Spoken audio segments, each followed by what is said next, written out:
Hello friend, welcome back to my channel. मैं धन्यवाद करती हूँ सर्वप्रथम शिखा दीदी एवं लीगल टीम के सभी सदस्यों को, जिन्होंने 22,000 जो सीट ऐड करवाने के मुद्दे को इतना हाईलाइट किया और हम लोग के बीच में एक आशा की किरण जगाई। जो बेरोजगार हैं, जो परीक्षा उत्तीर्ण कर चुके हैं और जिनका जो गुणांक है वो कम है, और उनके बीच में जो आशा की किरण उन्होंने जगाई है। मेरी तो आशा ही टूट चुकी थी। मेरा तो आस निकल गया था कि अब तो मेरा होगा ही नहीं, क्योंकि मेरा गुणांक बहुत कम है। बहुत कम क्या है, 1.5 से कुछ कम है। लेकिन इन्होंने जो कमर कस के अपनी लड़ाई लड़ी और यहाँ तक इस मुकाम तक इन्होंने जो पहुँचाया, उसका मुझे थोड़ा भी अंदेशा नहीं था कि ऐसा भी असंभव को ये संभव करने जा रहे हैं।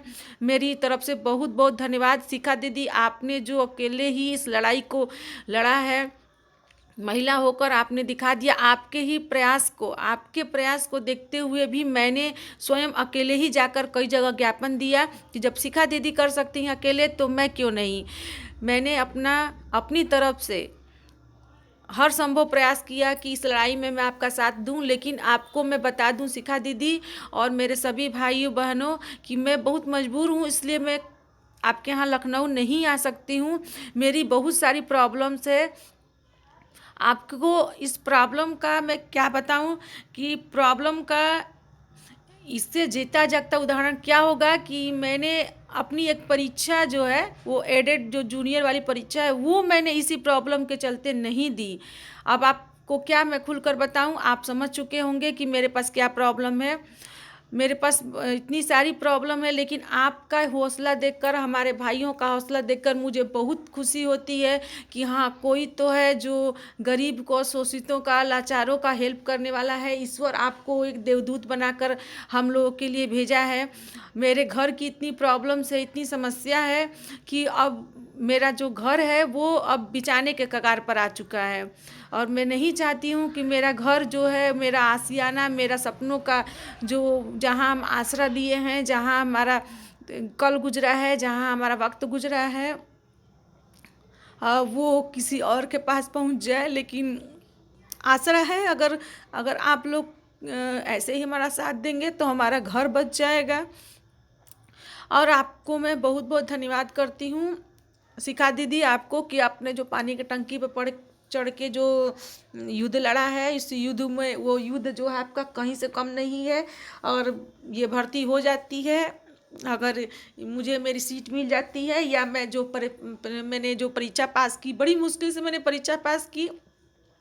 आपको मैं आज अब वीडियो में बताऊंगी कि ये दर्द है बेरोजगार और परीक्षा उत्तीर्ण करके भी हम बेकार कैसे हैं, और प्राइवेट स्कूल में शोषण करवाने को लाचार हैं। मैं आपको अपनी कुछ अनुभव, आपको प्राइवेट स्कूलों का कुछ अनुभव आपको मैं शेयर कराऊंगी। आप सुनकर आप दंग रह जाएंगे कि मैंने कितना कुछ सहा है। और मैं अपने सारे भाइयों और बहनों से निवेदन करना चाहती हूँ कि प्राइवेट स्कूल के चक्कर में पड़ के अपने आप को शोषित न करवाएं। और जो आपने एग्ज़ाम पास किया है, उसके लिए लड़ें। और एक बेरोजगार और एक बिना उत्तीर्ण अभ्यर्थी के लिए समाज इतना उसको ताना देता है। आप एग्ज़ाम देते हो, कौन सा एग्ज़ाम कर लेते हो, कौन सा तीर मार लिए एग्ज़ाम दे दिए, तो ऐसे ऐसे ताने सुनने को मिलता है। आप एग्ज़ाम देते हो, पढ़ाई करते हैं, मुझे तो ऐसे ऐसे वाक्य सुनने को मिले। आपको मैं सारा अपनी फीलिंग, अपने अनुभव शेयर करूँगी आपसे बारी बारी से हर वीडियो में। पहले मैं आपको बता दूं कि जो हमारा ये बेरोजगारी जो मुद्दा है, बहुत बहुत ही संवेदनशील मुद्दा है। बेरोजगारी से ही हर चीज़ पैसे से नहीं खरीदा जा सकता, सही है, लेकिन हर चीज़ के लिए पैसे की ज़रूरत है। आज पैसे के लिए हमारी जो लीगल टीम है वहाँ पर धरना दे रही है, पैसे की कमी है। मैं चाह के भी आपको कोई मदद नहीं कर सकती हूँ दीदी, मैं आपसे माफ़ी मांगती हूँ। मैं चाह के भी आप लोग की कोई मदद नहीं कर सकती। मैं यहाँ से बस बैठे बैठे ही बता सकती हूँ कि हमारे सारे भाई बहन जो है जितना हो सके मदद करें। और अगर वहाँ पहुँचना है SCRT पर तो पहुँचें और कम से कम संख्या बल दें। हमारे कुछ जो साथी जुटे हुए हैं वहाँ पर अड़े हुए हैं, वो उनका जो है मनोबल बढ़ाएं। मैं आपको ये वीडियो द्वारा आपका मनोबल बढ़ाती जाऊंगी और यहाँ बताती जाऊंगी कि बेरोजगारों का दर्द, परीक्षा उत्तीर्ण करके भी जो हम बेकार पड़े हैं उनका दर्द, प्राइवेट स्कूल में जो शोषण हम लोग का हो रहा है उसका दर्द।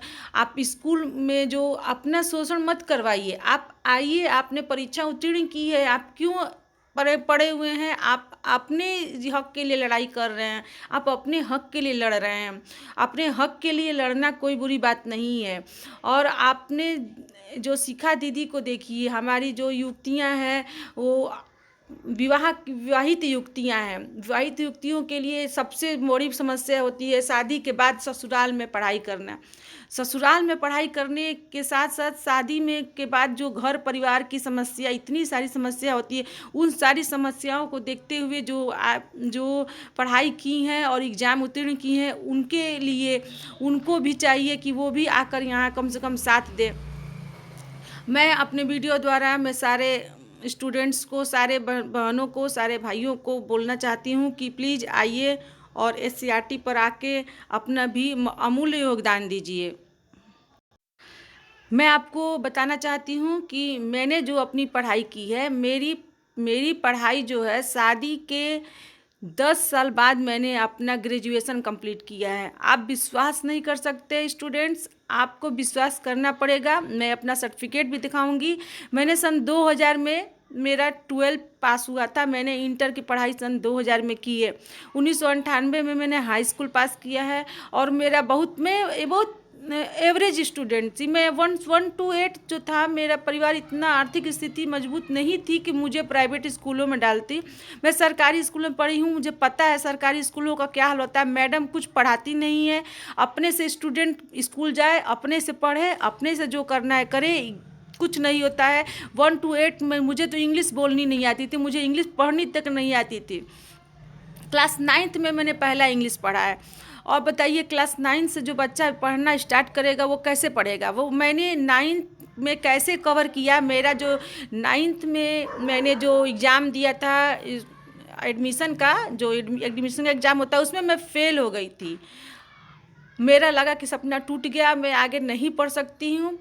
लेकिन स्कूल के जो टीचर थे, स्कूल के जो परीक्षा लेने वाले थे, उन्होंने कुछ सवाल पूछा और मैंने ओरल जब आंसर दिया, क्योंकि प्राइवेट स्कूल जो था स्टूडेंट्स को लेता था, वो एग्ज़ाम के आधार पर लेता था। तो फिर मेरे फेल होने के बाद जब मैं रोने लगी कि मैं अब आगे नहीं पढ़ सकती हूँ, मेरा पढ़ने का सपना टूट जाएगा। लेकिन फिर उन्होंने, टीचर्स ने कुछ देखा मेरे में, कुछ ज़रूर देखा कि हाँ ये लड़की जो है वो कुछ करेगी। तो उन्होंने मेरा 9th में एडमिशन दे दिया। और 9th में स्टूडेंट्स, आप मित्रों, आप मेरी बहन, आप समझ नहीं पाएंगी कि जो कक्षा 8 तक बच्चा कुछ नहीं जानता हो, वो क्लास 9th में जाकर साइंस साइड से कैसे पढ़ सकता है।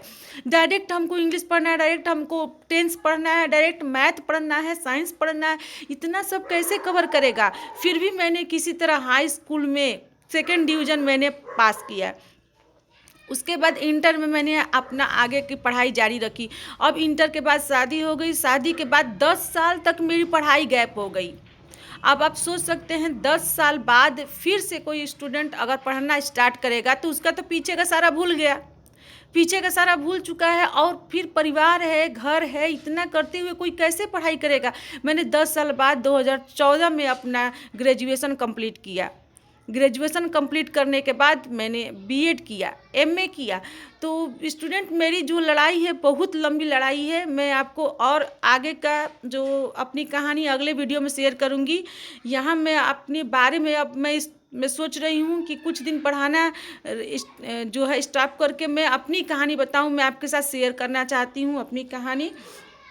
साथ में मैं प्राइवेट स्कूल में जो जैसे जैसे टीचर का जैसे जैसे मेंटली टार्चर करते हैं, शोषण होता है, हर तरीके से मैं बताऊंगी कि ऐसे ऐसे स्कूल में मैंने जैसे जैसे मैंने कदम दर कदम प्राइवेट स्कूल में मैं पढ़ाने के लिए जो मैं कदम रखी, तो मुझे नए नए ज्ञान हुआ, नए नए चीज़ें समझ में आने लगी कि अच्छा ऐसा भी होता है, अच्छा ऐसा करना पड़ता है।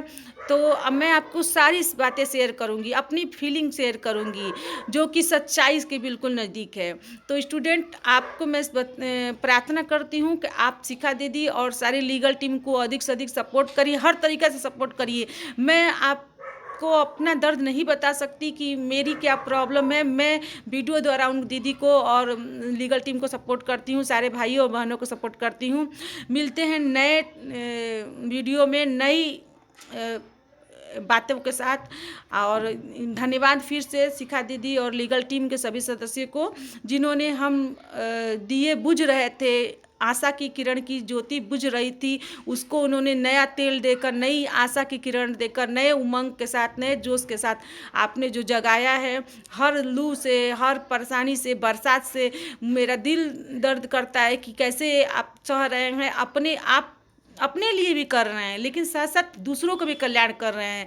तो परोपकार हित जो होता है सबसे अच्छा होता है दीदी। परोपकार करना बहुत अच्छा होता है। जो परोपकार करता है वही इस दुनिया महान है। कहते हैं, जैसे कहा गया है कि परोपकार का फल क्या होता है, नदी जो अपना पानी खुद नहीं पीती है ना, तो वैसे ही आप लोग का है, हमारे टीगल टीम है कि सरवर जो पियत न पान, तरुवर फल नहीं खाते है, सरवर पियत न पान, परमारथ के कारणे संपत्ति सजे सुजान। तो यहाँ पे आप जो है, जो लड़ाई लड़ रहे हैं वो दूसरों के लिए लड़ रहे हैं, वो मेरे लिए भी लड़ रहे हैं। मेरी इतनी मतलब स्थिति नहीं है, परिस्थिति नहीं है कि मैं आके आपका साथ दे सकूं, लेकिन मैं वीडियो द्वारा दीदी आपके साथ हूं और पूरे लीगल की टीम के साथ हूं। साथ में जो हमारे संदीप जी सर हैं उनके साथ भी हूं, जो इन्होंने आके हौसला बढ़ाया। सारी टीम के साथ हूं। मिलते हैं नए वीडियो में, नए आशा, नए बातों के साथ, नई उम्मीदों के साथ आपको मैं अपने अनुभव से रूबरू कराऊंगी।